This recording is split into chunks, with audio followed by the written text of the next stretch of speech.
देश के 12 राज्यों में कल से वोटर लिस्ट को अपडेट करने का काम यानी कि एसआईआर की प्रक्रिया शुरू हो गई है। एसआईआर का मकसद मतदाता सूचियों को दुरुस्त करना है। विपक्ष लगातार मतदाता सूचियों में गड़बड़ी की बात उठाता है। जबलपुर की कुछ विधानसभा सीटों में भी बड़े पैमाने पर सूचियों में गड़बड़ झाला है।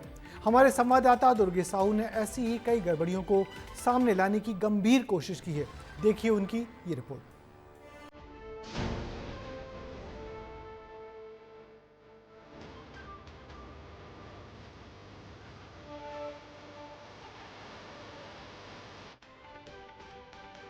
इन तस्वीरों को देखकर हैरान मत हुई। ये तो सिर्फ एक विधानसभा का फर्जीवाड़ा है, जहां वोट चोरी नहीं हुए हैं बल्कि फर्जी वोटर्स के नाम सामने आए हैं। हमारी टीम ने 2018 चुनाव की वोटर लिस्ट को लेकर जबलपुर की कैंट विधानसभा की जमीनी पड़ताल की तो चौंकाने वाले खुलासे हुए। सबसे पहले हमारे सहयोगी Durgesh Sahu South Civil Line के मैहर हाउस पहुंचे, जहां वोटर लिस्ट में एक वोटर का नाम तो है लेकिन उस घर में वो कभी रहा नहीं। मेरे ठीक पीछे आप देख सकते हैं कि मैयर हाउस यहाँ पर लिखा हुआ है और इस हाउस के जो ऑनर हैं वो हमारे साथ हैं, यहाँ पर मौजूद हैं। एड्रेस मैयर हाउस डला हुआ है और इसके जो हाउस नंबर वो 38/5 है। तो क्या अमित आनंद यहाँ पर रहते हैं कभी? नहीं, कोई नहीं रहा आज तक कभी नहीं आज रहा? तक कोई नहीं रहा। वोटर लिस्ट में फर्जीवाड़ा का ये एक मामला नहीं है। हम ऐसे ही निलोड कॉलेज के पते पर भी पहुंचे, जहां मालूम चला कि जिस मतदाता का नाम मतदाता सूची में दर्ज है वो भी वहां कभी नहीं रहा।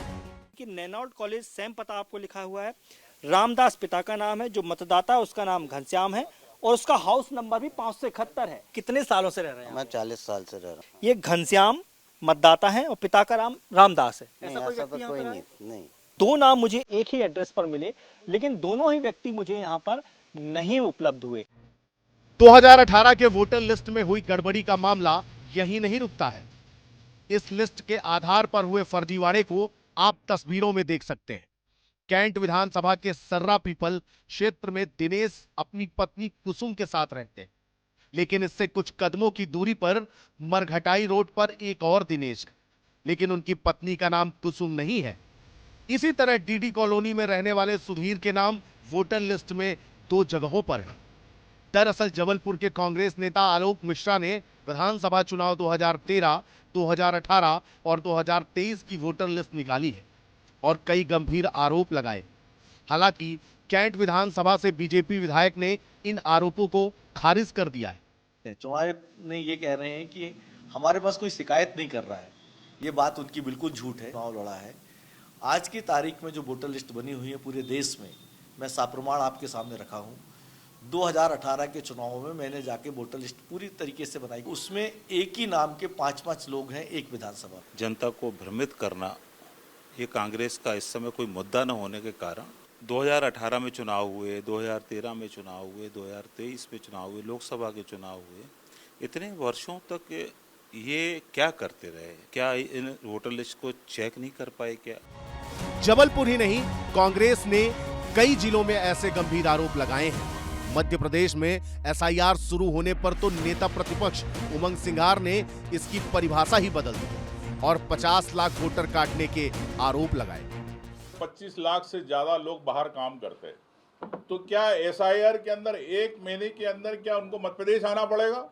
अगर वो नहीं आए तो उनके 50 लाख नाम लगभग कटने की तैयारी चुनाव आयोग कर रहा है। मध्य प्रदेश के अंदर किस प्रकार से भारतीय जनता पार्टी अपनी बिसात बिछा रही है अगले चुनाव को लेके, जो इस षड्यंत्र के साथ चुनाव को प्रभावित करते रहे, उनके लिए परेशानी का सबब बन गया है कि इस तरीके से अगर जांच होगी, गहन मतदाता परीक्षण होगा, तो उनको लगता है कि हमारे चुनाव लड़ने का और जीतने का आधार ही वो हुआ करते थे, वो हट जाएंगे। तो इसलिए अब वो अन्य तरीके से प्रेशर बनाने का काम कर रहे हैं। बहरहाल, एक तरफ चुनाव आयोग की एसआईआर और दूसरी तरफ कांग्रेस के आरोप।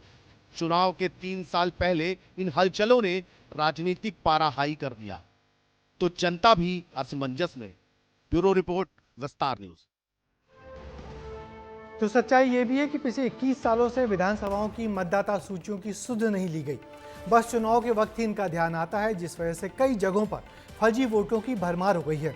किसी विधानसभा से जाने के बाद वोटर अक्सर अपना नाम भी नहीं कटवाते, जिसका फायदा उठाकर फर्जी वोटिंग कर ली जाती है।